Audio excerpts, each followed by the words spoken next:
One. We've definitely spread out quite a bit with half the attendees in the other room, so I'm going to invite, you don't have to, but I'm going to invite if anyone wants to come a little closer. This is a big room. Don't feel like you have to sit off to the side. And don't worry if there's a name tag at the table. We'll still call you by your real name. Fair enough.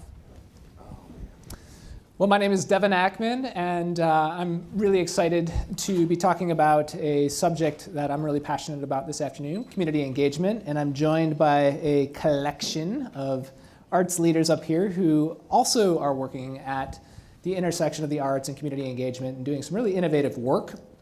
Our panel will be a little bit different. We're going to spend the first 45 minutes each talking about our practice with community engagement, and then we'll have a larger discussion as a group for the last 45 minutes. And that's a great opportunity for you to jump in too and to share some of the experiences that you're having, some of the questions you may be having with community engagement.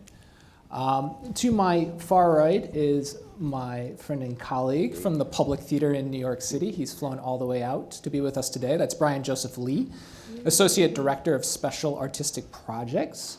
And then, of course, here in the middle, some faces that might look familiar to you from right here in Austin, Fusebox Festival. We have Ron Berry, the Executive and Artistic Director, and Kara Martinez, the National Coordinator of Live in America.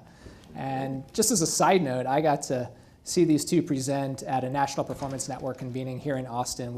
My previous organization, the Arab American National Museum, was also a National Performance Network member, and they're doing some really great innovative work that you're probably aware of.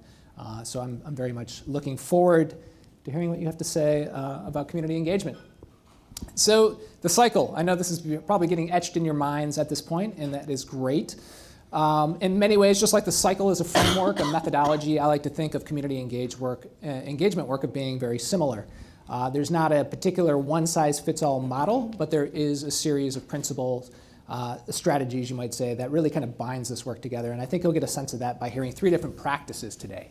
When I think about community engagement, obviously, I think it has the ability to impact all aspects of the cycle. Clearly, the way in which we approach the production of art, the way we engage with our marketing initiatives, primarily through institutional marketing over time and space, the ability we have to grow the family, and obviously with the growth of the family, the ability to bring in more and greater revenue into our organization.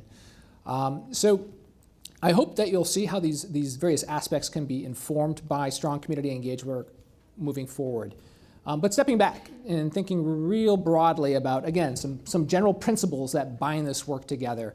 I think probably the most important from my vantage point is really thinking about community engaged work is a process that is both sustained over time, it doesn't happen overnight, and it is very much a process of collaboration. It's a two-way or multi-way sharing of ideas that take place with both those audiences that we try to reach through our mission, that we're currently reaching, or those that we're trying to aspirationally reach out towards. And obviously to do that and to build this relationship over time, it takes something called trust, right? It's the foundation of any type of relationship. And that certainly is relevant for an arts organization trying to work with a community.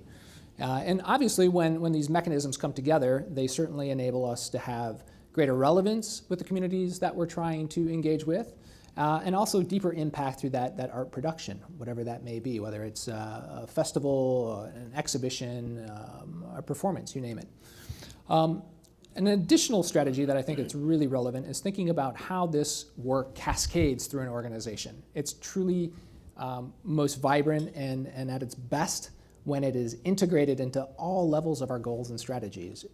Oftentimes we think of community engagement starting with a particular department, and oftentimes that might be marketing or maybe an education department. I would actually argue that it has to happen across all departments. It has to be at the forefront of our thinking as an organization to truly enable that kind of relationship building that we aspire to have. And last but not least, oftentimes, and I was thinking a lot about this, especially with an election cycle, right? It's not outreach. It's not something that we just simply try to go out to an audience and say, here's the work that we're doing, come be involved. It's much deeper than that. It's much more about facilitating exchanges of ideas. And I thought about that a lot in the last few days as I was getting this blitz of text messages about going to the polls, and I kept thinking like, yeah, this is very bizarre, right? This is just outreach, this anonymous person reaching out to me as opposed to actually a facilitation, right? So it's in all aspects of our life. Great study that came out earlier this year, and highly, highly encourage you to give it a look if you have some time. It's called The Paradigm Shifting Power of Audience Building by the Doris Duke Foundation. They looked at all their grantees and began to pull together some commonalities that organizations that were working at the forefront of community engagement shared. And it's pretty self-explanatory. It's organizations that are moving from performance to process. So not just designing a particular initiative around a singular performance, but the way that we think about this across the whole organization over time and space. It moves from being a transactional approach to a relational approach. Again, relationships, building trust, getting to know those that we're serving, thinking about how our work impacts them and they impact us. Flipping from a notion of scarcity to abundancy, thinking about all the assets that we have that we can leverage in creating deeper engagement. And one of the things that I think is probably most important, moving from an organization that is doing a lot of telling, a lot of just authority, to listening, this process of actually hearing what our audiences are telling us as it relates to our art, as it relates to our educational and activities, you name it. So those are 4 critical aspects of shifting the paradigm in how we approach this. From my work at the Arab American National Museum, I have seen certain benefits that I think hold true to most organizations, and you can challenge me in the 45 minutes at the end, but I would argue that this style of work actually builds greater ownership with the communities that we're trying to serve. When they have skin in the game and they're invested in our organizations by helping us, whether it's through ideation of programs or anything else for that matter, they become involved, absorbed into the organization in a more abundant way.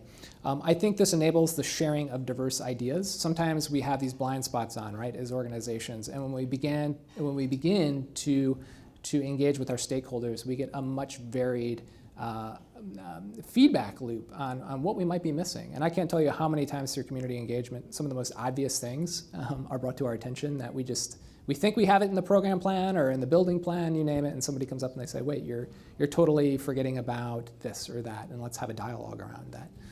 And last but not least, I really believe that this style of work enables organizations to be much more rooted in the communities they're serving. And I think we're all, at a time when we're all fighting to be more and more relevant and we're competing with more and more externalities in a competitive landscape, I think that's really critical to our sustainability as organizations. So I've glossed on a lot of these, and what I want to do is really, I'm going to share two organizations that I think actually do a really good job of articulating this in their vision and value statement, this notion of community engagement and surrendering a little bit of that authority. And the first, for those of you who don't know, Alternate Roots is an organization that's based in Atlanta. They really work at the intersection of arts, activism, and community-based engagement. And they have 5 simple principles of working in the community. Simple, right? This sounds easy. Shared power, partnership, open dialogue, community and individual transformation. I think that's immensely powerful. And this notion of being transparent. And if you're jotting this down really rapidly, don't worry. We will share this. So don't worry. I see some pens working quick. And then another organization on the West Coast. So we're going to go from the East Coast to the West Coast. The Wing Luke. I don't know if you folks are familiar with them. We used to do a lot of work with them. Pan-Asian institution in the Seattle area. And this is literally their vision statement, I think, or their value statement. I think it's immensely powerful. People give us meaning and purpose. Relationships are our foundation. We desire community empowerment and ownership. And to do this, it's intensive, requires us to be flexible, and we have to surrender control. And I think those are paradigm shifting kind of approaches to art making and relationship building that, while they seem daunting, really have the ability to transform our organizations in powerful ways. So I'm going to flip to a case study. I'm going to try to bring this to light by speaking of the work that I did at the Arab American National Museum. And I served as the executive director for 5 years as part of the founding staff, part of the administrative staff for 9 of those years. And the Arab American National Museum was a community-based national museum in the Detroit area. It was created in the shadow of 9/11. So we opened in 2005. Most of that work was done, in the 4 years after 9/11. And it was really about empowering the Arab American community to tell its story. There's no other museum like it in our nation. The singular institution telling the Arab American story and trying to document that. And that cascades in the programs, it cascades in the exhibitions, the permanent exhibitions, and pretty much everything the organization would do. It would try to center community at the forefront of the design of literally everything. And we tried to be as responsive to what was happening in the world for our community. And obviously, in 2003, a major thing happened that was impacting our community, and that was the war in Iraq. We were, at the time when we opened the museum, it was 2005, 2 years into this war, where the enemy that we were engaging with looked like us, had similar names as our brothers and sisters and our family. It was creating a lot of animosity and a lot of new stereotypes. It was having a negative impact, more or less, in the Arab American community. And we wanted to work with the community to tell its story in a way that would give us voice and correct some of the stereotypes and the misconceptions that were out there. So in paying kind of respect to our process of doing this, we began by engaging a group of what we consider community leaders who have certain expertise and knowledge in the communities they represent, and bringing them to the table and saying, if we wanted to tell a story that empowered our community, what would that look like? How can we address all these stereotypes that are happening in real time right now? And through this dialogue, we had a surprising discovery, which might not seem so surprising now, but to us at the time it was. And that was, when we were building the museum, the largest kind of thematic content that we collected had to do with Arab American service, predominantly in the military, to this nation. And that went all the way back to the Revolutionary War. Most people don't even think of Arab Americans have served in the Revolutionary War up into the current war. So we began to say, okay, this is something that Arab Americans are really proud of, that they have served this nation, that they put their lives on the line for this nation. But at the same time, people are having these really stigmatic kind of views of who they are. So this kind of discussion with these thought leaders really brought to light that, that should be the centerpiece of the exhibition that we're striving to do. But we need to look at other aspects of community service.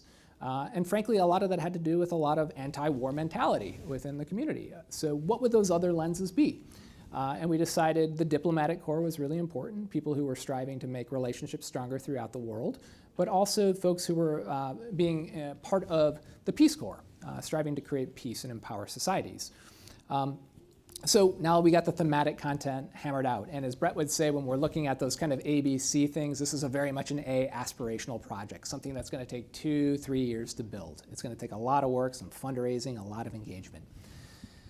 Well, okay, we've now settled on our themes. What's really important now is actually building the work and collecting the stories. And it was really important for us to travel the nation and to engage in all 50 states with Arab Americans, Christian, Muslim, coming from all 22 of the countries that comprise the Arab world, to try to truly shed light on those experiences. So we set out nationally over the course of a year, working in communities, engaging with people, collecting stories, doing oral history interviews. We even went to military installations across the US and began to ask Arab Americans who were serving in our armed forces, what would an exhibition like this do for you? How can this benefit you? You're serving in the military, you're actually going abroad. You have the same names as those you're engaging with in combat. And one of the things we heard back was, you need to tell our story, not just in the armed forces, but also our place in history. Something has to be said, that we are not a new community group, that we served in America, that we're like any other group, the Irish, the Polish, you name it. We've been here, we're part of the fabric of the country. So we included that into the process of creating the work. Well, over time and space, again, 3 years to build this out. We really got deep into this in 2008. We opened this on Veterans Day, we're almost there, 2011 in the museum. I'm pleased to say that this exhibition then went on to travel the nation. We made 2 versions, a smaller one, because we heard from our engagement folks that this needs to travel to places that are not traditionally museums. It needs to be able to go to community centers. It needs to go to libraries, you name it. And we created a larger one with actual artifacts that could go to museums. So 2 exhibitions crisscrossing the nation, going to places like other museums, libraries, the Brown v. Board of the National Historic Site in Topeka, Kansas, onto Capitol Hill, so we could actually educate our legislators and the ones who are making policy. So this is traveling the country, and in doing so, we had a very vibrant and strong exhibition that was telling the narrative, that was inclusive of the Arab American story by those who are involved. But probably more importantly, this particular exhibition did more in terms of institutional marketing than any other initiative we have. I mean, this became just such a media kind of grabbing thing because of the relevancy of what was happening in the world and how we align that strategically. And we milked it, I'm sorry for using that word, but for several years as it was traveling the country. Perhaps most importantly, though, is the family engagement piece of this. And here you can see the exhibition. This is one of the smaller ones. And here are these individual cubes. Each one of these tells a particular story about an Arab American. You could see how many are in here. I mean, we're talking about several hundred. There were well over 150. And this is actually someone holding up relatives. When we talk about building the family, this was powerful because you already heard me speak about the community engagement with the thinkers in the beginning. Sure, we managed to keep them involved in the life of the museum and our think tank as we went forward. But what was truly transformational were all these people that we interviewed over time and space. They took so much pride in knowing that they were part of the actual creative process, what was actually the deliverable. So over time, what we began to do is actually create a whole way of cultivating them. We gave each of these folks a free one-year membership, and I think we had almost 80% retention when the time came. They actually bought in and came back, giving revenue. But we continued to dialogue with them. So every Veterans Day, for example, I'm sure they're going to get an email in just a few days sharing some stories about what happened with the exhibition or other initiatives that we're doing, or maybe even some highlights of some of the people featured in that. You know, continuing that sustained dialogue. And the same thing goes with that community group that was the thought group. We continue to engage them over time and space. So you see that 2008 was when the process started. 2011 was when the exhibition opened, and here we are at the end of 2018, and we're still engaging with these folks. So if I could leave you with really two thoughts from the example I've given, it's that community engagement is really, it really has to have this notion of sustainability over time and space with those you're trying to engage with. If you don't, you run the risk of being that helicopter organization that comes in and often gets called out. And the other process is this is very much a dialogue, right? It's engagement, right? It's a process of communicating back and forth. It's multi-directional. And that is truly, I think, why projects like this with our institution were able to thrive and sustain over time. So that's my example.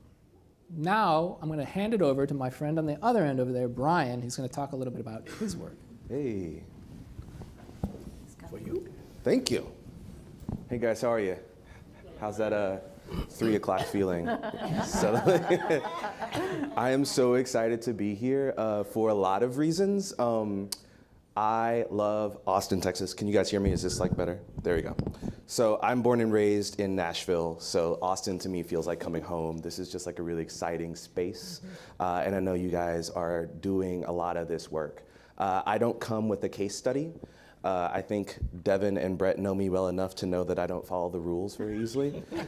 And I feel like, So true.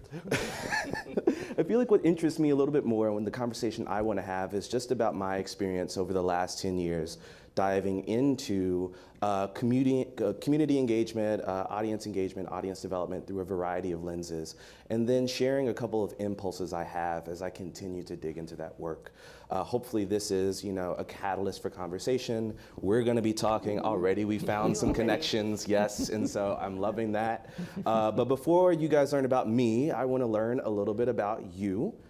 So if you're in this room, you're interested in community engagement, raise your hand if at your organization that work happens, let's say on the marketing side. Raise your hand.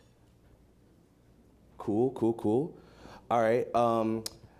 If that work happens on the artistic side, give me some snaps. How about that? Yes. All right. Activate those snaps. Cool. And if you are lucky enough to have your own dedicated community engagement person, say yeah. Yeah, all right. You guys are the lucky ones. I share that because I've approached this work from all of these lenses. Like I said, the assignment in this panel is building participation through community engagement. Obviously, you've seen this cycle to know what that is. I'm bucking that assignment a bit for 2 reasons. One is that in my experience, I have found that particularly large nonprofit organizations, predominantly white institutions, have no problem calling something audience engagement, community engagement, and getting money for it. And it's a really problematic sort of label that we map onto things that I think has diluted all meaning, at least for me. Community engagement in many ways can be whatever you want it to be, but I don't think it is necessarily as helpful to think about how to apply that word to work that you aren't, that you're already doing, you know, or sort of like patch filling a community engagement need, checking off a box in order to get funding or resources. I'm actually a bit more interested. I suspect that there's a deeper conversation about community engagement, what we might not be considering when we do the work, where we fall down because we all make mistakes, and how we can be better, yeah? And so I feel like that's a really exciting opportunity. Hopefully you guys agree. Where I come from, so I spent over 10 years in the DC and Baltimore area with a really great community of theater companies, museums, symphony orchestras, you name it. The culture there is just top notch. And the community is really thriving in a lot of ways. I think there are some similarities between us and DC and then also here in Austin. I came to this work from a variety of lenses. I was an artist and producer. I've worked in culturally specific organizations, small $100,000 budget program streams, all the way to the largest arts organization in the state of Maryland.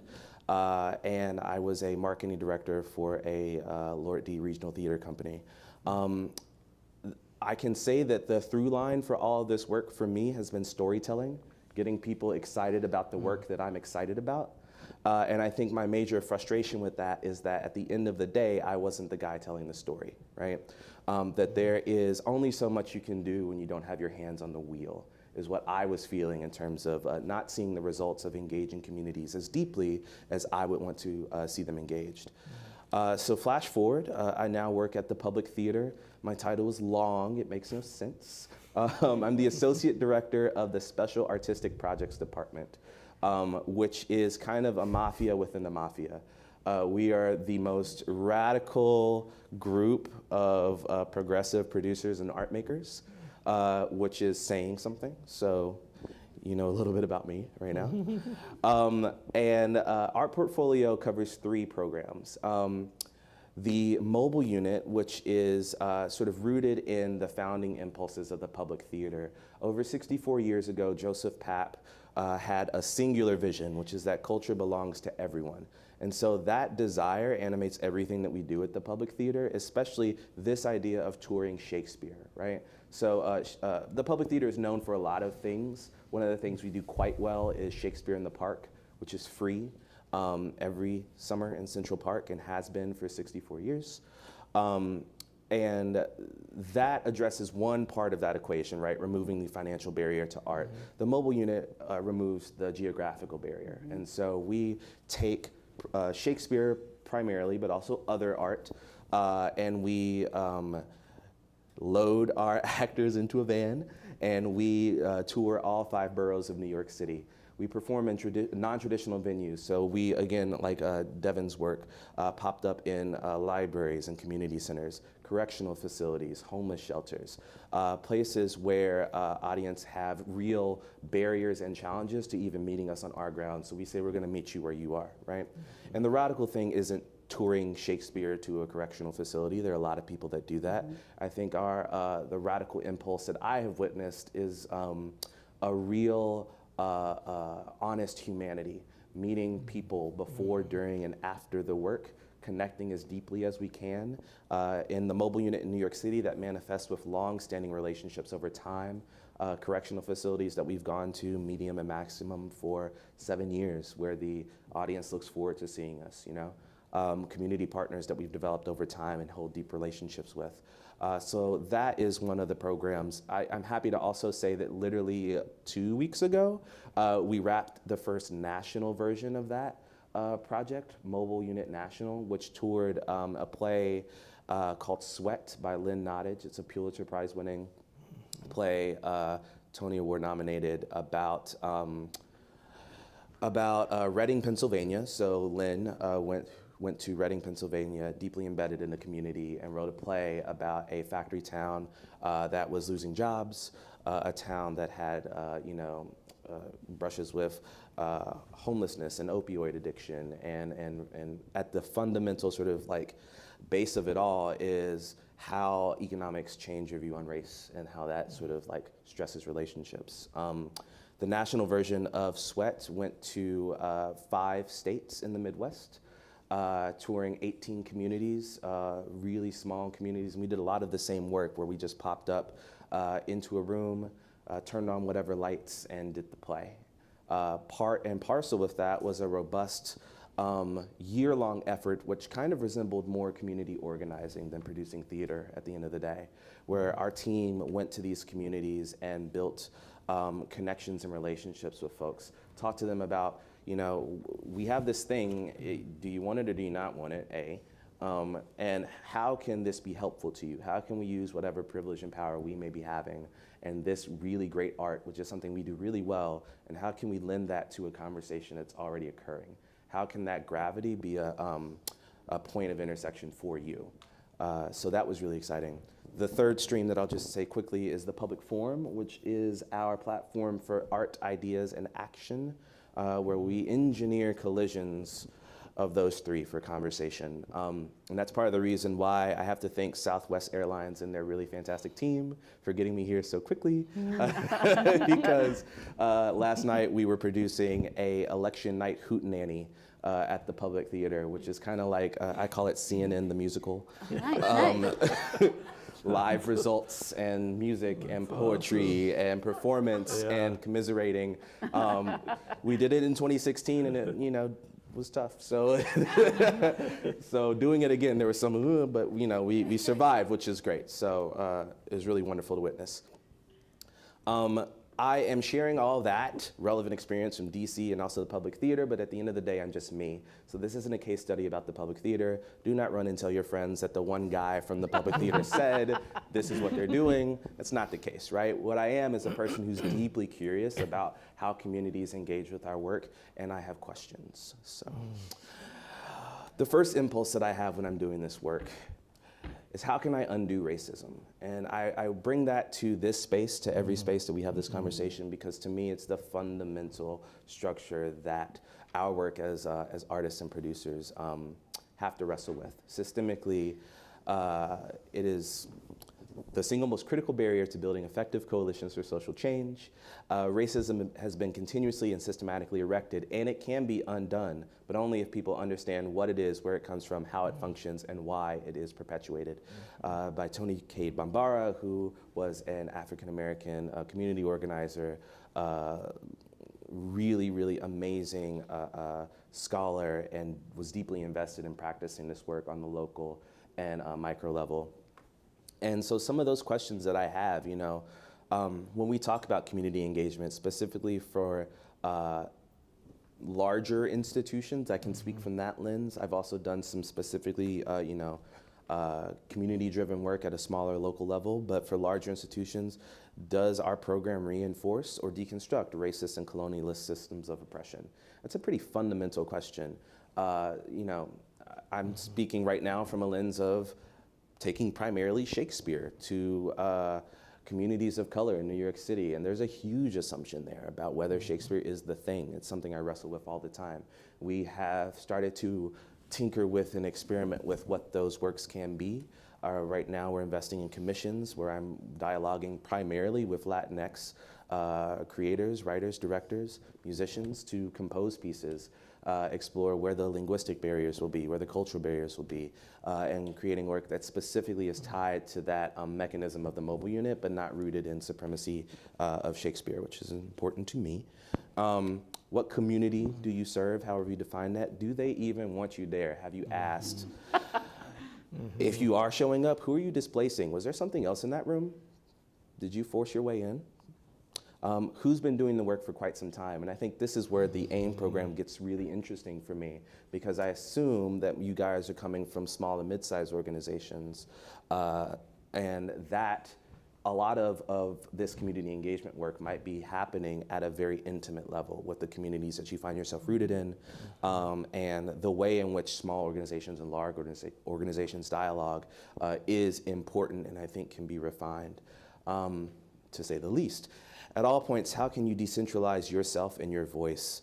I hat tip the People's Institute for Survival and Beyond for their anti-racism training. I highly, highly suggest that if you are engaging in work that deals in any way with communities of color, or you think about how your work can impact community conversations, understanding they cannot be communities of color, to still reinforce systemic barriers. And so having that language and practicing that skill set is incredibly important. And this is, thank you for the snaps. This is an example of our Henry V. This is our Henry. He happens to be a black female actor popping up in a church in Lower Manhattan. I should also shout out 10,000 Things Theater in Minneapolis, who helped spark this idea. They originated this idea of a 14 by 14 square where you're very non-amplified, no lights, no amplified sound, anything like that. And they helped us sort of reimagine and reinvigorate our mobile unit. I'm gonna actually have to speed because I'm running a little long. Embracing emergence is a second impulse, and I say that if you haven't read Emergent Strategies by Adrienne Marie Brown, get the book right now. She is boss. This idea of emergence, to me, I embrace more and more as a person of color who's working in systems that are built without me in mind, yeah? And so thinking about how we prioritize planning and strategy and hierarchy and power and authority, my community doesn't work like that. I know a lot of people who that doesn't really resonate with, and I think the communities that we're talking about with community engagement don't understand it either. And so really embracing concepts like adaptation, interdependence, decentralization of power, fractal awareness, how small experiments can be scaled, and how they look the same at the large level as they do at the small, resilience, transformative justice, and nonlinear iterative change, how you can sort of pilot things. Those are concepts that I am readily embracing in my work, and I encourage you all to do the same. Some of our public forum stuff, which I think is cool. This is in Joe's Pub, so there's a lot of drinks and food and music and merriment involved. And this actually, I shout out Citizen University in Seattle for doing a very similar project to what we do that was the impulse for us, the inspiration, called Civic Sundays, where they talk about citizenship, which is great. The third impulse I have that I'm really attracted to right now is making the revolution irresistible. I want to be sexy. I think that part of what we do, part of what we are doing, we're in the business of imagination building. We're fighting an oppressive imagination where other people have defined us in ways that we don't agree with, that aren't reflective, right? And our communities, specifically communities of color, specifically disenfranchised communities, exist in the imagination of the majority in a very specific way. I think it's our job to break that narrative, yeah? And it doesn't just happen, by who's on your stage. I like to think who selected, curated, programmed, wrote, directed, designed, produced, marketed, managed, and performed in your community program. And if you can't have all those people around the table and feel confident about the makeup of that group, you might want to start from ground zero. How can you imagine a future that includes everyone? Again, that impulse of engineering the future that we want to see and living that every day. How can you queer your artistic form, your story, your future? I love the word queering. As a queer man, I think it's just incredibly important to see things differently, to change the invitation. That can be as small as, what does the poster look like? Who's the face of that program? How are we advertising that? Are you telling people that they can't come and bring a drink? Are you yelling at them for coming in late? Are you telling them that they can't respond verbally? Are you setting up a conceit of call and response and then not honoring that in the room? That's really challenging, and I've seen that a lot.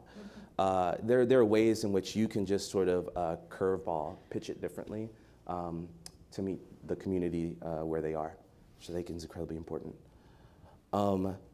This is Sweat, and this is really great. This is a library in Kenosha, Wisconsin, which is cool. I offer that. So revisiting the cycle, this is just the last point, that I come to this conversation talking about impulses because I believe that the more just and I feel like just is the word that probably fits the best. The more just your community engagement artistic practice can be, not only is that like good, I believe that is a fundamental good for this world and represents communities authentically, it also allows you to tell that story and that narrative in an authentic way. You can stand on that principle, right? You're not inventing language or applying community engagement to the work in order to make it sound sexy. It actually is pretty powerful. You make a better argument and you can stand behind it, which I think builds a more committed family who's able to support you. So really digging into why you're doing the community engagement work can help all parts of the cycle. Yeah, let's talk about it. Cool. Awesome. There you go, guys. Thank you. Thanks. That was awesome. You want to control the... Oh God, there's so much power. I know. I know. Sharing. So great. It worked. Hi, I just got really excited. Yeah. Yeah. Yeah. I'm Kara. I'm Ron. Hi. We're from Fusebox Festival, and what we're going to talk you through today is how Fusebox is thinking about community engagement. And what you'll hear in that thinking are some echoes across both of these conversations. And how we're going to do it is Ron and I are just going to talk. We're real good at this. So we're going to model what we do best, which is to think and struggle together with some big ideas. In my experience at Fusebox, which has been through lots of different routes, Fusebox centers community engagement as an essential day-to-day practice. It is a part of just what we do normally in most conversations. It bubbles up in different ways, but it's just like we're talking about this all the time as we sit in the office. If we want to frame it, it probably takes shape in 3 ways. The first is programming as partnership, the second, multi-dimensional accessibility, and finally, festival as investigation. So what we're going to do is just talk through these 3 big ideas together. Ron. Cool. So we started, we're coming up on our 15th iteration of doing this. And when we started, we had, like a budget of $5,000. We had really no idea what we were doing. We had never produced a festival before. We were a group of artists that were, I think, interested in creating a more meaningful exchange or conversation across art forms. My background was in theater, but I was interested in these other things. And I was also, as an artist living in Austin, I really loved living here. This community was so dear to me, and I was also really hungry to meet some other artists living elsewhere. And so I think at the heart of our festival initially was this idea of exchange across art forms and across geography. The way that we grew the festival was largely through partnerships, community partnerships. And there was just very little we could do by ourselves. And so at first it was just kind of the only way we could think of to do some other things was through partnerships. But I would say over time, those partnerships have really become part of our artistic practice. It is how we think about curating through a sort of pluralistic process. And it's also really changed how we think about putting on a festival in a city that has a gazillion festivals. It's really fun for us. I mean, this is part of our, I would say, ongoing work is sort of an ongoing interrogation of festival as an idea, as a thing. What are things that festivals are inherently good at doing, and perhaps what are some things that our festival could be doing that maybe some others are not doing. And so this idea of partnership became really central to our idea of festival producing. The act of producing the festival became an act of community building, that we are 2 years out, we are sitting across the table from other community members and talking about what's happening in Austin, what's not happening in Austin, what would be interesting to do together. We try and expand those partnerships each year. We have some that are ongoing. We partner with Chris and the fabulous women in their work pretty much every year.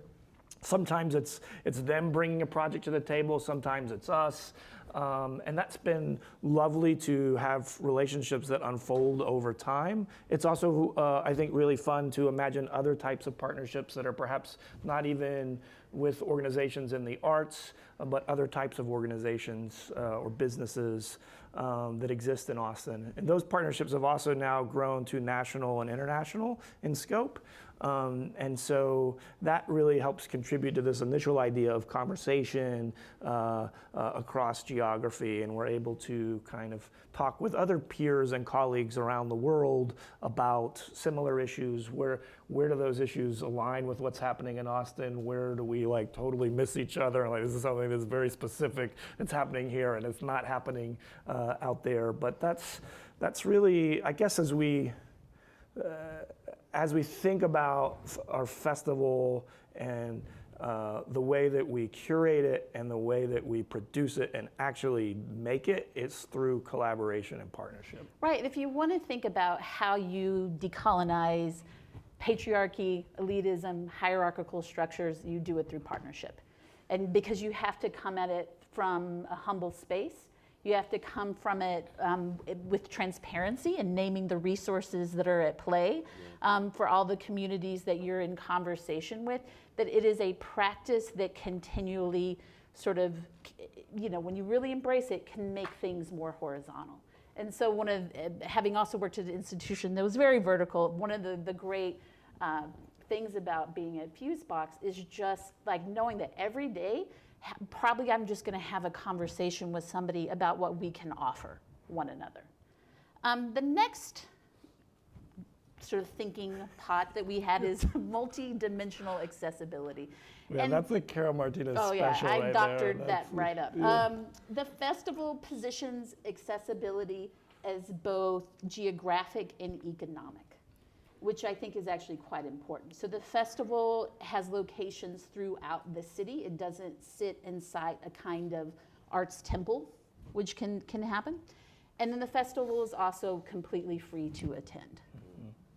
Yeah, that was something that it was really kind of part of this ongoing, I would say, kind of interrogation of festival. I think we like this idea of taking this very basic assumption of a festival, like how do you go to a festival? You buy a ticket, and you're like, well, let's do away with tickets and see what that does. And we thought it'd be interesting to take that basic assumption and kind of host a bigger conversation about access. Who is this work for? Why are we doing it? Also talking about the economics of this work. We were really clear as part of this sort of initiative that we weren't suggesting this work was free to make, that it actually cost quite a bit. We felt like in our old model that actually ticket sales were sort of obscuring what was going on, that people were paying $15 and they felt like they were paying for this thing and it wasn't even beginning to pay for this thing. So we thought it'd be interesting if we could just sort of separate these things out, be like, here's this work that we really believe in and we think everyone should have access to it, but let's also talk about as a community how we want to pay for this work. Too many artists are heavily subsidizing their own work, and so let's look at that together. And then perhaps it was also about kind of imagining, and this is related to, I think, one of your slides, this desire to create a different kind of relationship with our audiences that was not transactional, that was relational, and that also perhaps was more appropriate for the artists that we were working with. Like, so many of our artists are like working on a project for years, or it's a particular process that they're engaging in, that they've been engaging in for maybe a decade or 2 decades. And like, why are we asking people to financially engage with this process when they walk up to the box office when there's actually this whole life to the work that's happening? So in a way, we didn't really stop asking people for money. We just kind of shifted when and how we did it to try and imagine a different kind of relationship. And that's, we set it up as a 3-year experiment. And after 3 years, we'd seen about a 60% increase in first-time festival goers. And on average, people were going to twice as many things. So people were also like really diving into the festival, which was exciting because that also to me kind of got at this thing of like, well, what is a festival? A festival's not like 1 or 2 things. It's actually this, it's a collection of different perspectives and voices. And so we felt like it was exciting to create this different kind of invitation into this work. And a lot of people don't know who many of these artists in our festival are. That we're not talking about Aerosmith and Beyonce. People don't know who these, I mean, so this was actually a helpful tool to create a different kind of invitation into this work. And so we just decided to keep doing it. It was like, well, we like what this is doing. Mm-hmm. It creates some different kind of work in some other areas, but we're like, this is just how we do it now. I'm thinking about in being I was around the very earliest sort of side yard sort of iterations of Climatree of this festival, and then I came back to work on a specific project, and I'm there again now. But thinking about watching the audience demographic and age demographic shift as the festival became free, and early on knowing every person, which can happen in Austin, like I know every person in this audience. And when I was here this past spring visiting, I didn't know anyone. And I felt a little uncomfortable and then had to sit and think about, like, what does it mean that I'm like a little uncomfortable not knowing everybody in an audience in Austin? Like, that's something I need to sit and think about, what that means in terms of arts practice. I think also it's really important to think about like what it means to move art outside of art spaces. And just the way that the mobile unit tours, and the tour that you mentioned, how do you move it into spaces that are reflective of folks' daily practice, so that it's in a fellowship hall, or that it's in a field by their house? If you're looking to barriers to access, yes, it's physical, but it's also just practice based. I think about my dad, who, like, the last thing in the world he wanted me to be was an artist. That was so irresponsible. I was supposed to be a lawyer, because that's like his immigrant understanding of what it means to be successful and safe in the United States. And the one time he really was into theater, we were in a barn in Round Top, Texas, and like that was a space he knew how to enter and he knew how to code in and out of.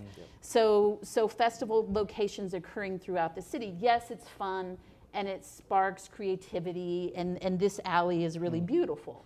But also it codes so much about class and race, that you're opening yourself up to greater conversations around that.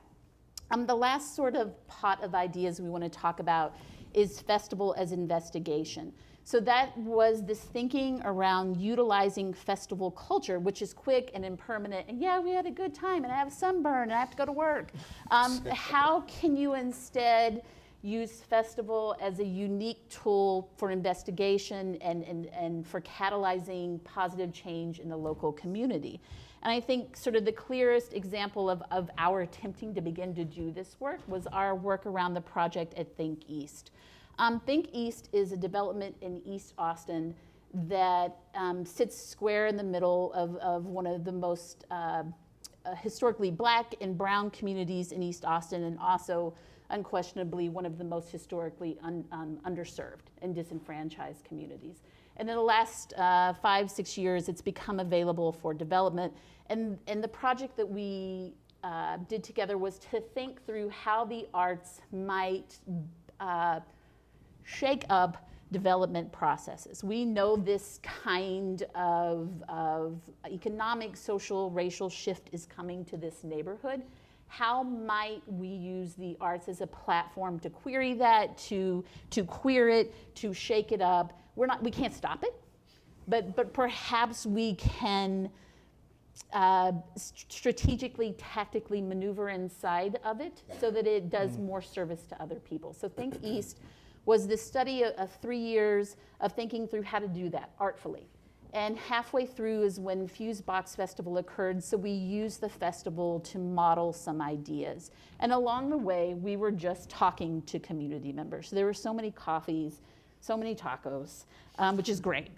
So many like really tough conversations in which our own positionality had to be questioned. And we took all that and the ideas that the community itself generated and modeled those ideas out inside of the festival. And we made a lot of mistakes, and there were some successes along the way. One of the successes that we like to talk about the most, that's kind of near and dear to us, was the creation of a 12-minute documentary called La Loma. in East Austin, East Austin in this particular neighborhood didn't get citywide infrastructure until the 80s. Roads, sewer systems, those kinds of things don't hit East Austin until the 80s. And what happens if you're a community that's isolated is you make your way through the world the way that you know how to make your way through the world. So for 50 some odd years, school kids to get to school, because there weren't sidewalks and logical ways to get to school, nor bus services, they had built a trail through the woods.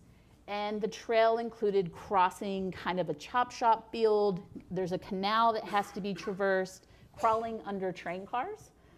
Some pretty deep woods, and I grew up in East Texas, and these woods scared. I was like, and to get to school. Yeah. And what that trail allowed is a 15-minute journey as opposed to an hour 15-minute journey, sometimes longer. Wow. And that had been happening in the community for 50 some odd years, and they said to us, hey, what can you do about this? And we were like, we don't know, but we will think about it. And we partnered with amazing local filmmaker Deb Eskenazi and 2 local high school students to create a short 12-minute documentary about that path, the 50-year history of that path. And what happened in the process is this little documentary kind of goes viral in some ways. It ends up on the front page of the newspaper. It creates a hubbub in city government. It ends up like senators are watching it. It's on the local news, and it draws attention to what's happening around infrastructure and sort of environmental racism in East Austin.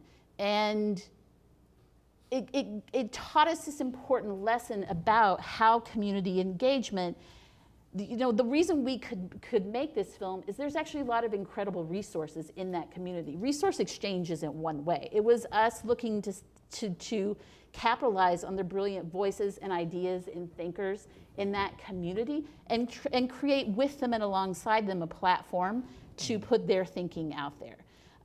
So it created a kind of viral tool that they could then use to move forward with the thinking and the social and political work that they wanted to do. We saw in the end, like these 2 young filmmakers, Joseph and Isaac, in front of the people of Cap Metro and in front of, like they were just in a giant public forum meeting awesome. Telling them what they thought. And I was like, this is great. Like this is a tool. And then we worked on college application essays and did work from there. But I think that kind of artistic, collaborative, transparent process can provide communities with tools that speak to the brilliance and the resources within the community, and as well as forwarding your community engagement platform. And I think it was important for us to first ask sort of leaders and elders in that neighborhood if this was something they even wanted. I think it was also important that in the end it wasn't, particularly in this project, that it really wasn't about getting them to come to our festival. They were invited, and that was part of this work, but it wasn't about that, and it ultimately wasn't about Fusebox setting up an art center in this neighborhood. It was really, I think we were interested in how we could use a festival, this other platform, to create a different kind of space that different kind of stakeholders could enter into, perhaps in a different way, and imagine something different and a different way of working together. And that there's like about 250 units of deeply affordable housing that are breaking ground. There are these trails that are being addressed in a new roadway, and so that's leading to other community health projects. It does start to splinter out. But for me, that was really exciting as someone who's working for an arts organization, that now we are in relationship with these like legendary Chicana activists, with real estate developers, with people at the new med school, with city council members. Who we are in conversation with has just really opened up in a way that feels really exciting and interesting. Right, and in that way, like arts practice, community practice, public practice, that they're not separate from one another. Yeah. They're all deeply entangled, and can we just head in the direction of that entanglement and not pretend otherwise? Yeah. Give it up for Fusebox.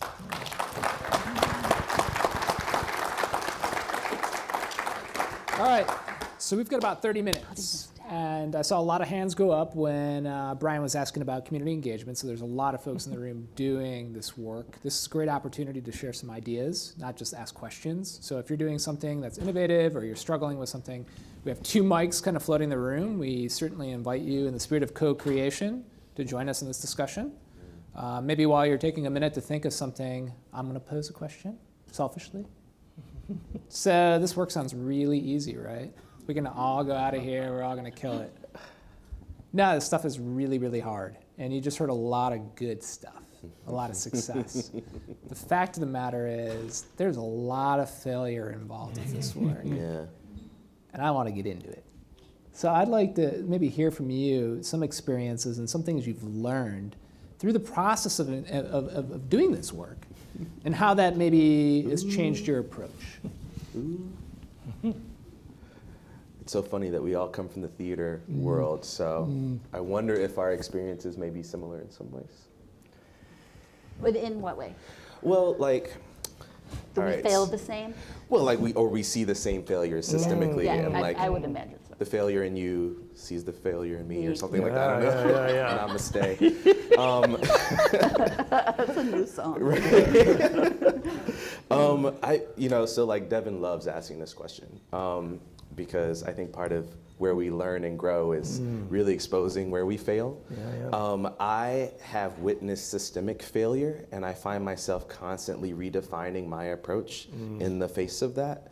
When I took a job as a director of marketing for a LORT theater company, for you guys who don't know, the League of Resident Theaters is a national sort of coalition of theater companies based off of their level. It's a collective bargaining organization from the smaller to the, off-Broadway huge guys. At the time that I had my job, I was the only marketing director of color, and I was the youngest marketing director of a LORT theater in the country. And I know because I met all of my colleagues. And the first day they thought that I was an intern. Yep. And so going from that space where I was wholly shut down, unwelcome, silenced, to really understanding how to navigate as a person of color, as a queer person, as a man of color, thinking about how all those identities sort of like layer and challenge the system, but also realizing that I'm not interested in inheriting the stuff that doesn't work for me. Yeah. So like I have seen moments where I walk into rooms and by me asking the questions that you just saw, it's not easy. The response can be oh God, what is it called? It's really weird because it manifests as silence. Fragility, thank you, sorry. White fragility is real. And I think that the way that exists, it can manifest as a challenge. It can be defensiveness, it can be silence, it can be shaming, it can be otherizing, it can be, I've been pushed aside in certain places. I've been made to feel unwelcome in certain places. I've been gaslit. And people tell me it's my problem, and what do you mean? I could never. The amount of tears that I've had to witness. You know what I'm talking about. Oh, woo. It's so like, yeah, I think that where this rubber meets the road, especially if I'm looking at this room and seeing that, there are people of color, there are white people, is that work in practice is not easy. It is challenging. And you have to have the fortitude and the language to push past those defense mechanisms, which are wholly ingrained, because at the end of the day, we're asking people to decentralize their power. Yeah. Right, and I think in the process, so I'm just transitioning to Fusebox Festival from being at a large Lord A theater, the Guthrie Theater in Minneapolis, where I was the director of community engagement. And I was the first director of community engagement there. And the thing that also can happen, I think, to people of color in those situations is that you're in this room and you have all the leaders in the room, and a sort of question about race or about ethics comes up, and this thing happens where everyone is like, and they're looking at you and you're like, oh my God, I'm the moral compass for something? Like, this is a bad idea. Where you put all that pressure, that kind of like, this person is the lodestone for all the work that has to be done around these really difficult ideas. And so they'll hold the answer to our questions, they'll vision this, that's not communal either. Correct. Right? And so that's a failure. So how do you build a practice? And I don't know, but especially in historically white institutions, how do you, when you give a person of color leadership, how do you build a practice where they're not also carrying a burden? And the primary burden of some of the biggest questions that the institution has. So I think that's a really interesting point. And one of the failures that we had at a culturally specific institution that's representing 22 different countries is that could actually happen also within particular communities. Yep. Yeah, true. So for us, that was largely by maybe more underrepresented components or members of those communities. So I had a particular educator on my staff who was Yemeni, who was very vocal internally that it's not my job to be the token Yemeni in engaging with things that are happening in the community. And the same thing could be said about the entire arc of what we were doing. We thought we were pretty community-minded. Our tagline was building community in the arts. But we were literally called out because our demographics were changing. We were no longer just Lebanese, Palestinian, Syrian, and Iraqi. Suddenly, we were becoming more North African, Sudanese, Somali. And folks from those communities began saying, well, where are we? You're telling you're supposed to be a community-based organization telling the story of Arab Americans, but our story isn't told. It's not like we're monolithic. And we acknowledge that, but that was a very painful thing because this conversation started on blogs and it was very public, you know? So there's different ways of approaching that as an institution. You can say, that's not true and get really defensive of that, or you can look internally and say, you know, yeah, they're right, you know, and how are we going to work with them to remedy that? And if I can sort of tie all of those together, it feels like blind spots exist and are huge, right? The more you can arm yourself to understand what those blind spots might be in order to move through them, the better served you will be, I suppose, in those moments. But they exist, and whether they exist on behalf of people of color, of, you know, within a cultural community, between an institution and a cultural community, you may get it wrong. I think that's probably the root of the whole thing. You should talk about the first visit to La Raza Roundtable. Oh yeah, I got it wrong. Well, I just was like, I think for me, it's one of the biggest takeaways was that you do sometimes get it wrong. To participate in the world means that sometimes you're going to get it wrong, and I think it's really important. I think particularly, I don't know, I grew up in Texas, and my family was like very polite, and so you could still be generous and nice to people, but you also have to be willing to sometimes get it wrong if you're going to be participating in the world. And so we went to this. We were invited to La Raza Roundtable. If you don't know, La Raza Roundtable is a local Austin. It's like they're a practice more than an organization, but it's a group of Latinos, but they would also say they're Mexicanos, Texas Mexicans, like you got to hear all of them. And they get together on Saturday mornings. First you eat tacos for about 45 minutes, and then they argue and wrestle with ideas. It's one of my favorite places in Austin. So we showed up to talk about Think East. That's why we were there. Oh yeah, I just basically got my ass totally just like, I got pummeled. But you know, like, I'm like a middle-class white dude partnering with the city of Austin and two real estate developers. And like, they weren't exactly excited to see me come. Like, when you like say pummeled, what do you mean? What do you mean? It was amazing. I was too excited about it. It was amazing. I'll set it up. So here you have some Chicano activists, some of whom were brown berets. So the brown berets are like the Mexicano, Chicano version of the Black Panthers. They're hardcore, jefes from the leaders. And Ron is like talking about this. He has on his ironic Fusebox t-shirt and a trucker hat. And then Brad, the managing director, was with him, and Brad also has on the same outfit. And I like, they stood up and started talking, and I was like, oh no, oh no. And then we had never. Also, I didn't know that they had just asked us if we wanted to come, and we're like, yeah, I'd love to come. And then they was like, yeah, why don't you stand up and tell us about what you're doing? I was like, oh, I didn't know that I was part of the agenda to speak, and so I was like, yeah, I just started telling them about it, and like. It's actually comforting that there was a lot of pushback and questioning about what we were doing. Like, there's real questions around it. And so I don't actually fault them at all for that. It was just, I was not prepared to handle that sort of. Right.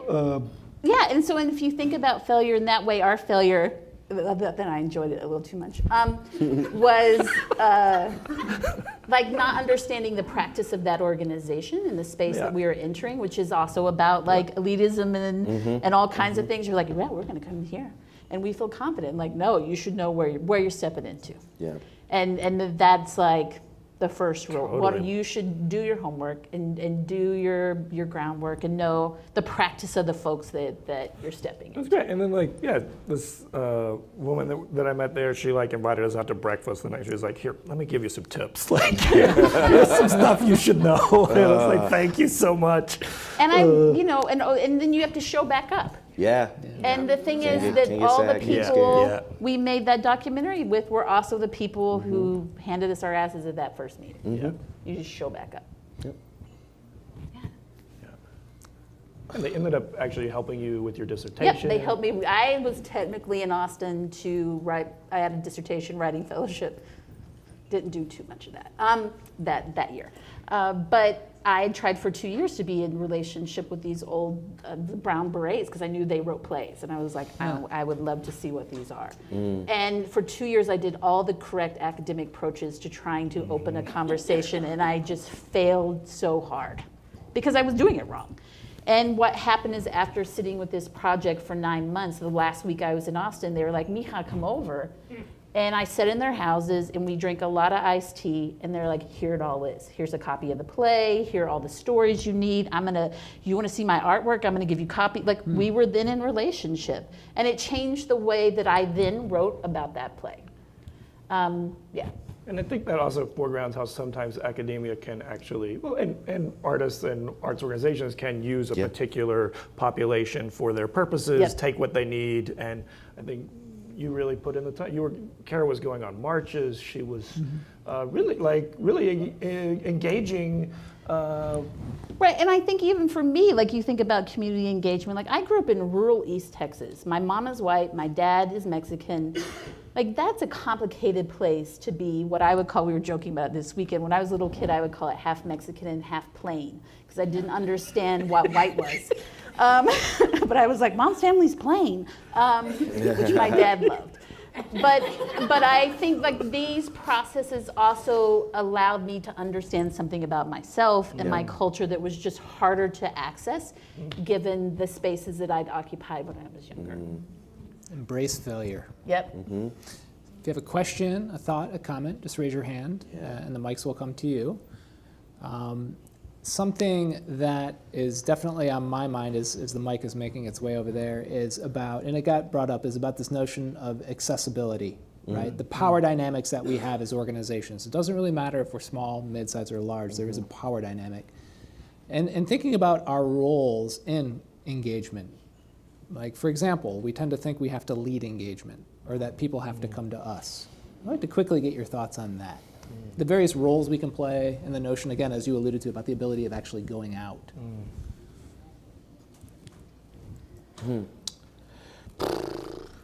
The one thing I learned at the Guthrie very quickly was the idea of going out with a template for what community engagement would be was like a failure to begin with. And that, in fact, we just needed to go talk. And that the community had very clearly an idea of how it wanted to be engaged and how the resources it had and how we would support those resources. I think what's hard on the other end is how you go back into an institutional paradigm where budgets are already set, where grant reports need to be written, and explain to them, like, I'm going to refuse to build a template. And I recognize that you have to report a template, but I'm telling you I'm not going to do it. And I'm going to say we're going to build a process. And you're going to look at me like you're getting in the way of us landing the next grant when you talk about your process. That's the challenge. Okay. So this is a pretty general question, I think, but one of the things that I see happening a lot around community engagement is the person that is most inspiring with the most amazing ideas is often the most overworked person. And that person ends up being the key community engagement person because it's your idea, you take it on. And the burden of that, it just starts to get to the point where I feel that's a failure in some way, and it happens. Maybe I'm speaking for more than just me on that. But so if you have any ideas around coming to a place of balance between inspiring practical ideas, like not ideas that are just like maybe in a million years, but like a real inspirational thing, and then the capacity to do that, that isn't all on the shoulders of that one person with that really great idea. Ooh, yeah, totally. I mean, so I'm actually circling around similar questions because I have been a person who leads a charge, and then when I go, the charge goes with me, yeah? And I think for one of the first times in my career, I'm working with a group, first of all, that's more than one person of color, which is amazing. Of my group of 7, my team of 7, we have 4 Latinx women, including the department head, myself, and a Jewish woman and a white guy. And so I think that there is a way in which that team is intentionally built in order for us to get the work done. So what I would posit to you is that there's a difference between a group and a team, right? A group is just like anybody, it could be as large as you want. A team is intentionally selected. Not everyone has to have the same skill set in a team. And so I think that there's virtue in someone being an idea-based generator, inspiring person. There's a value in someone being very coordinator level and making sure that the right people are in the right space at the right time. There are folks who just love to finish a project, and they love to, make sure that the T's are crossed and the I's are dotted. And I feel like there's lots of different levels when you're building a team that can help sort of distribute that leadership. And at least in my community, distributive leadership and sort of how you weave in and out of formal and informal authority is incredibly helpful. Just because there is a hierarchy that we can lean into if we need to, or we can be more adaptable and blurred line if we need to. And I think that there's a way that empowers and reinforces each other in order to get the job done. So figuring out how that plays for you and your group, I think could be helpful so it doesn't all rest on one person, yeah? Yeah. I actually think it has to move beyond Yep. a person. Yep. Unfortunately, that is number one of the biggest failures I see is you get somebody who's good at it or somebody who's passionate about it and it moves beyond them. And that's why, I tried getting to that in the slide earlier was this notion of it really has to cascade throughout the organization. And sometimes that's a challenge, and I find that to be a real big challenge, especially when someone in a hierarchy is not, in the leadership position and they're trying to advocate for that. Yep. So there's a real struggle there, and how do you lead upwards? Yep. And getting the institution to buy into that. When I was at the Arab American National Museum, we were a mid-sized museum. We had about 30 employees, which isn't huge, it's not small. But we used to have these really rigorous debates when we hired any staff. Because if you were a curator, you better know how to curate Arab art or Arab history. But it was equally important for us as an institution to say, can this person work like a community organizer? And we looked at that from the front desk, the people working at the front desk, because what we were really trying to get at as an organization is how do you put people first and really try to enable, and it had to become part of the culture of the organization. And there's a lot of struggle in that, there's a lot of fights that break out in that, and a lot of great sharing of ideas. It's a messy process, but I always get a pit in my stomach when it's an individual, because I think they're amazing and they should be encouraged. But my fear is always, because I always think of the damage that's done externally with those that we're really trying to build with. Yeah. And then that person disappears and it's gone. I was a team of 1 at the Guthrie, and then I wrote a grant to grow my team. But had similar experiences, and I don't think, I think that's a historically white institution, and it's a learning process for them as well. And I had a lot of access to leadership and would make noise in all kinds of places. And the front desk, how you greet people is sort of number one in changing, I think, the environment of a historically white institution. But I also think you have to sit with yourself, if you're that person who has that energy and those ideas, and think, what is my boundary? When am I no longer sleeping? When am I living here? And know when is enough is enough. Like, how do you have self-care in those processes, and when do you need to change course to restore yourself? And it may be that that's just the nature of this work, that you have to move in different directions, that we have to think about it as a little more mobile, that you're not going to be in the same institution your whole life, even if it, that you have to take care of yourself in the process.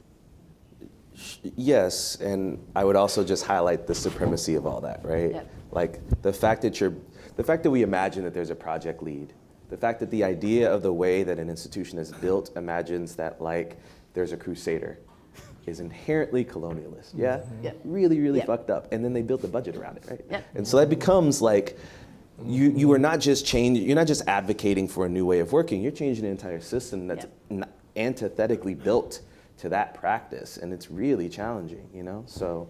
Right, and it's hard, and you have to know when to shift. But I do think also that you have to poke at the system structure. Yep. That always you have to be fighting the systematic structural shift is where the battle is, and that systems do shift, and it may not happen during your tenure, but it may happen. You can see that progressive change happening afterwards. Like shortly after I left, I programmed the first event that ever took place in the Guthrie's main lobby, and which seems just a logical place to put something. But that was quite a thing that happened, and not too long ago, a friend texted me and was like, "Oh, our marketing director just said, hey, let's just put it in the lobby," and I was like, "Oh, something changed. Like a spatial practice shifted, and it will occur, but you have to know how long you want to fight what kind of system." Let's go to Peter. Hey, so I think sometimes we get stuck into thinking like, this is my pool of community engagement events. How do we be authentic and just kind of have community engagement be a part of our standard, quote unquote, traditional programming? How do we sort of make it a fabric of everything we do? Yeah, that's you guys. Yeah. That's your whole. So jam. I mean, for me, I don't even know if it's helpful, but it's just like community is people, and it's just like if you want to have a relationship with people, you have to like talk to them and get to know them, and then what comes out of that, you have to be kind of open to like where that goes, and that might mean doing some things in some different places. It might be doing some different kinds of things. Yep. And that has to also be something that plays out over time. I think we found that it was really important to not only look at where we were doing things, but also like the cadence and the rhythm of things, so that we were trying to do things that would kind of match the natural rhythm of a particular community or place. If there was a time during the day where like, actually there were some folks in there that was a good time for them, it might not be 8 p.m. when you're typically asking folks to come out to your event. So trying to schedule things that would more reflect the natural rhythms of the people that you're wanting to have a relationship with.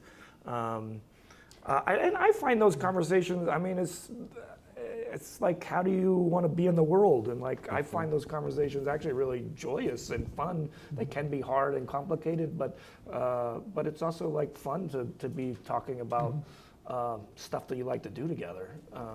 Yeah, I found too, in a more traditional institutional setting with like seasonal programming, one of our theaters at the Guthrie, after every night of every performance, there had to be a form of audience engagement, which is a lot of things to come up with.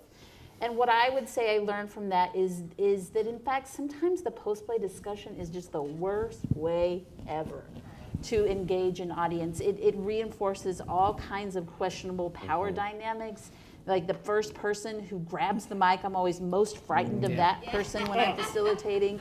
I'm like, oh. We all know that guy. Yeah, I'm just like, oh God. I suspect he's the same guy. Yeah, he just goes from Just art shows up. institution to institution, asking a vaguely Subscriber, racist man. and yet well-intentioned question.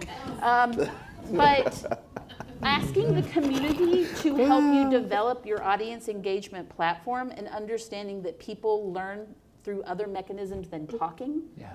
That drawing is a great way to engage, that letting them have their own little conversations in the lobby is a great way that you don't have to control it, you just have to catalyze it. I also think that I think food is Food is huge. Just like huge. I mean, it's a wonderful organizing principle. It's a way to think about bringing people together. It's a wonderful celebration of culture, and so I don't underestimate food. I will second food. We designed a culinary walking tour with over 40 entrepreneurs in the heart of what is often perceived as Sharia law capital of the U.S. And it's a paradigm shift by allowing the business owners to tell their story about who they are, and it's all using food. One of the most safest I am so vehicles out hungry there. right now. Right. Thank you. Right. You know, I wanna. So what you're getting, one of the threads here is that, like, through this work, we're going back to that notion of family. I truly believe, like, to me, that's what the family is, and this is these authentic relationships that we begin to have with people. You know, the people that matter to our institution, and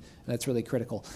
For our organization, we had programs like everybody else when I was at the museum, and this is a bit of an extreme example, but we were crushed at one point when we had these Iraqi blue-collar Ford workers come in, and they were saying, we want to use your auditorium at 6 p.m. to create a play in Iraq. And we were just like, that sounds amazing, but we're a Smithsonian-affiliated museum, we're accredited, we got to shut our doors, staff can't stay till midnight, and here we are saying we're going to build community, and like we're turning away community. But before We were 6. really, really, really lucky. Now this is why I say it's extreme, in that in the heart of the recession, we were able to buy like a bar in another building next door at rock bottom, and we just gutted it, and we created a concrete block space and put the most minimal things in infrastructure in there, a screen, some audio stuff, and we just basically surrendered the building to community. To this day, and I've now been gone for 6 months, but I still look back on this and talk with our team. We have an orchestra that rehearses in there. We have community organizing that happens in there. We had a wake recently for a Muslim community leader who is not very religious and didn't want to do it at a mosque. I mean, it's totally, community has activated the space, and that's something I was trying to allude to a little while ago, is not only thinking about the power dynamics, but and who leads and who follows and who facilitates, but also what are the assets you have that can be utilized by the community. You have, if for those of you who have a building, a lot of people don't have space. So maybe just even by the process of welcoming people in and saying, we have space. That could be a critical first step. My 30-second yes and would be twofold. One is that, I think inherent in your question is how can this practice not feel sort of like ghettoized or separated? And that's a constant sort of thing that I wrestle with, right? So there's a way in which I love that you had available space, and ways in which I'm frustrated that wasn't the actual space, right? That we don't do it on the main stage, that we relegate our community and diversity work to certain practices and spaces. And I'll raise you a radical idea, which is that my current artistic director, Oscar Eustace, is an avowed socialist. He calls everyone comrade in the building, so it's a thing. There's no coincidence that in the last 10 years at the Public Theater, our free programming and programmatic outreach has exploded, because about 10 years ago, we had a windfall with this thing called Hamilton, right? And so there's a way in which we are flipping a commercial / nonprofit business structure and sort of, community is for everyone, or culture belongs to everyone, and some people pay a lot for that culture, and then we repurpose and redistribute that, right? And so I'm not saying that that's pure at all either. It feels kind of messy sometimes, but there's a lot of freaking free programming that we do. Shakespeare in the Park has been free for 64 years. You know what I mean? There's a lot of ways in which the breadth of what we do is by intentionally if we have to have a structure that is sort of an economic transactional experience with one community, we make sure that that is not just profit that reinforces that structure, but that we're constantly trying to like push that out in different ways, different ways. I think we have time for one more Sure. question. Sure. Well, it kind of follows right on what you're saying. Free is wonderful and really important. How can we create value and care for free things? I mean, maybe some ways you have been able to do that. We wrestled with this a lot when we switched to a free festival model. I think part of that work for us was to have that conversation about the economics of this work, about it also, I think for us is related on how we situate the work, that we take great care and a lot of time and energy on where these works and projects live in space in our city. And so that when you encounter this thing that's free, there's been so much thought that has gone into it that actually it becomes this very meaningful thing that you're then, we have increased the number of individual donors that we have gotten through the free model, that we're making more money now than if we had sold out every show. And so I don't think that people don't value the art experience that they're getting. And I think we wanted to actually kind of poke at, does free devalue it? And maybe in certain situations that yes, but we wanted to create a situation where that is not what we are saying. I grew up in Houston and used to love going to the Menil when I was younger, and it was always free, and it was just this, like just the light in that space was so beautiful to me. But also getting to experience these works of art whenever I wanted was like so meaningful to me. And that never felt like it was cheap. And so I think we wanted to kind of poke at what it meant to do something that was free and the optics around that. We also, we have free reservations, which are also really tricky because I think most people view free reservations as an option rather than a commitment. And so we did create a whole campaign around that called Respect the Reservation. We have like a whole logo, and within the festival model, if you make a reservation of something and you flake out on it, you get one warning, and then we send you a nice note, and we're like, hey, sorry, we missed you. Here's the other things you have reservations for. Let us know if you're not going to make it. If they do it again, then we cancel the rest of your reservations, and you lose your ability to make reservations for that festival. You can still show up and try and get in, but you've lost advanced reservation privileges. And that's had it's had about a 97% success rate. It was our attempt at creating a sort of value structure around it that didn't involve money, but did involve the value of the work. Yeah. I have no clue. What it means that the arts institutions and arts practices keep the way that in which they're funded and operating secret. So even being in an enormous arts institution that could sell many millions of dollars worth of tickets, those tickets weren't paying actually for that production. Yeah. We were still operating always in deficit thinking, but we didn't you don't talk about that because you're like, oh, we have to keep it a secret because the arts are barely surviving. I'm like, NFL, you know everything about how they're funded. Yeah. I know who their sponsors are. I mean, it is a public, I know what a salary cap is. Like, that's insane. That's interesting. Yeah, I wonder what it means. I don't know I'm just genuinely asking the question. I wonder what it means that we don't make more public conversations about how we're actually financing these things. And that in fact, I would hypothesize that some folks in our communities think, oh, they just must be doing fine. Look, we can just go here. They have, but we're not perhaps transparent enough about actually how things work, fiscally and economically. I feel like I resonate with that so much, and if only because like this idea of fractals, right? The way that impulse manifests with your organization is the same way it manifests with ours, in terms of like how really interrogating the relationship between value and money, and separating those, and that they're not the same thing, and it can manifest in a lot of different ways and be meaningful for people whether or not they've paid for it. And I feel like a lot of arts organizations would be challenged by that transparency that you're asking for, because so much of their value perceived value rests in how much people paid for the thing, right? That demand pricing is so huge for us, and like sort of this air of exclusivity, where if you peel that layer back, at best, you're 50-50 Right. as an earned to contributed Right. organization, right? And then you're going to have conversations about salaries and administrative costs and staff. Like, great. Like, if you want that information secret, then maybe you should think about why that is Yeah. and what your balance is in your budget. Yeah. Yeah, but the long-standing relationship thing I think is super key in that. Wow. A lot to think Yeah, about let's there. keep going. No. Well, we want to thank you for sharing your time and thoughts with us this afternoon, and I want to thank again Brian and Ron and Kara. Could you give them one more round of applause?